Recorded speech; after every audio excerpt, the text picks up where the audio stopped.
Okay? However, dito sa question, ang angle, ano siya? Going up or going down? Going down. Yan naman, because sa iyang pangalan, depress. Depress means pag-ugo. Okay? Going down. So, wala na ang difference nilang dito. So, sa activity, dali na kayo ni, lima na ka number, lima na ka item. So, inuha na siyang i-identify ang angle of elevation or angle of depression.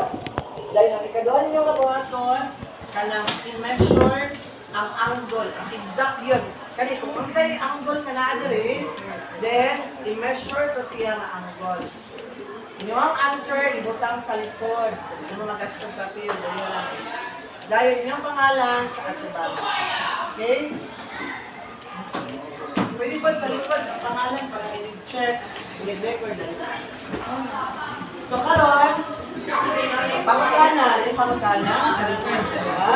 yung na gani ang mag-going down, ang magpataas, sa ibang section na rin na kaya na elevator down, elevator. Pero,